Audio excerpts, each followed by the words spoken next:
छत्तीसगढ़ प्रदेश Congress committee के प्रतिनिधि मंडल में आज पुलिस नक्सल मुठभेड़ पर हाईकोर्ट मजिस्ट्रेट की निगरानी में न्यायिक जांच की मांग को लेकर छत्तीसगढ़ के राज्यपाल विश्वभूषण हरिचंदन से मिलकर ज्ञापन सौंपा है।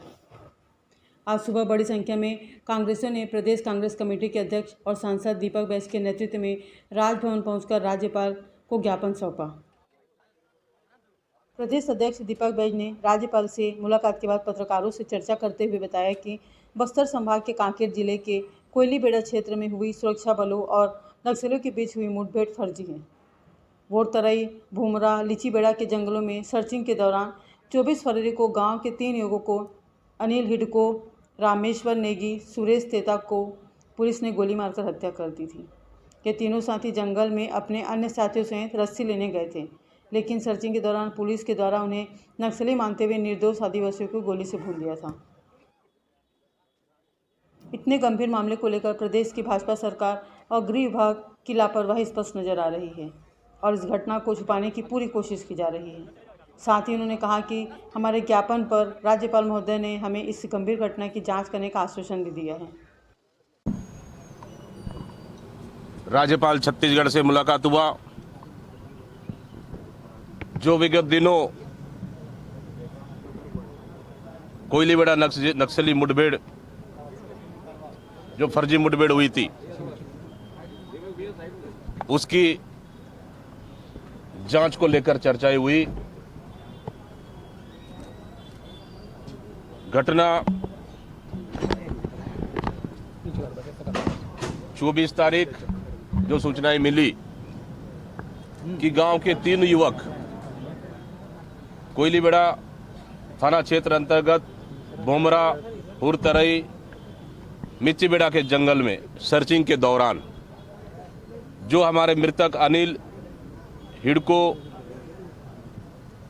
मृतक रामेश्वर नेगी, मृतक सुरेश तेता और अन्य साथियों ने मिलकर जंगल में रस्सी लेने गए थे, लेकिन सर्चिंग के दौरान फोर्स के द्वारा उन्हें नक्सली समझकर निर्दोष आदिवासियों को गोली मार दी गई और साथ ही उनको नक्सली बताने का सरकार पूरी तरह से षड्यंत्र कर रही है। पूरे प्लानिंग के साथ उन्हें नक्सली बताया जा रहा है, जबकि मृतक के परिवार, गांव के पूरे ग्रामीणों का कहना है कि वो नक्सली नहीं है। वो गांव में खेती, किसानी, मजदूरी, मनरेगा में काम करने वाले आदिवासी है। आप देखेंगे कि यहाँ पे मृतकों के आधार कार्ड तक है। आधार कार्ड, तीनों मृतकों के आधार कार्ड, ये आधार कार्ड और ये जॉब कार्ड भी है। तो इस तरह से तीनों मृतकों का इसमें Aadhaar card, job card, ration card सभी पूरे संलग्न है। मतलब समझ लीजिए कि सरकार ने निर्दोष आदिवासियों को फर्जी एनकाउंटर कर मार दिया गया और उसे नक्सली बताया जा रहा है। इसलिए छत्तीसगढ़ प्रदेश कांग्रेस कमेटी ने एक जांच दल बनाए। हमारी जांच दल ने गई वहां और मृतक परिवार और ग्रामीणों से चर्चा की। स्पष्ट पता चला कि वो नक्सली नहीं है, बल्कि वहां पे रोजी रोटी कमाने वाले किसान, खेती किसान करने वाले आदिवासी हैं। इसलिए आज हम लोगों ने राज्यपाल से मिलकर, माननीय राज्यपाल से मिलकर, हम लोग एक सिटिंग, हाई कोर्ट के सिटिंग जज से जांच कराने का मांग किया है, ताकि सच्चाई सामने आ सके और उन मृतक परिवारों को न्याय मिल सके।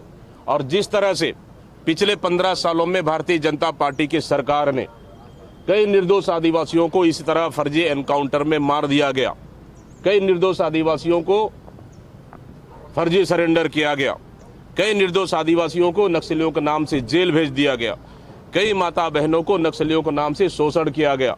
इस तरह से फिर से भारतीय जनता पार्टी शासन आने के तुरंत बाद चंद महीनों के अंदर फिर से फर्जी नक्सली मुठभेड़, माता बहनों के साथ अत्याचार, फर्जी नक्सली के नाम से आदिवासियों को जेल भेजने का काम ये भारतीय जनता पार्टी षड्यंत्र पूर्वक कर रही है, जिससे निश्चित रूप से पूरे बस्तर के आदिवासी, पूरे छत्तीसगढ़ के आदिवासी और पूरे हम लोग इससे आहत हैं। और निश्चित रूप से हम माननीय राज्यपाल जी से मांग की है कि इसको सिटिंग जज से, हाई कोर्ट के सिटिंग जज से इसकी जांच कराना चाहिए, ताकि आने वाला समय में कि बस्तर में इस तरह की जो भारतीय जनता पार्टी की सरकार की जिस तरह से आदिवासियों को कुचलने और मारने और फर्जी एनकाउंटर करने का साजिश है, वो कम से कम रुक सके। ये आज हम लोगों ने मिलकर माननीय राज्यपाल जी से चर्चा कर उनको ज्ञापन दिया है।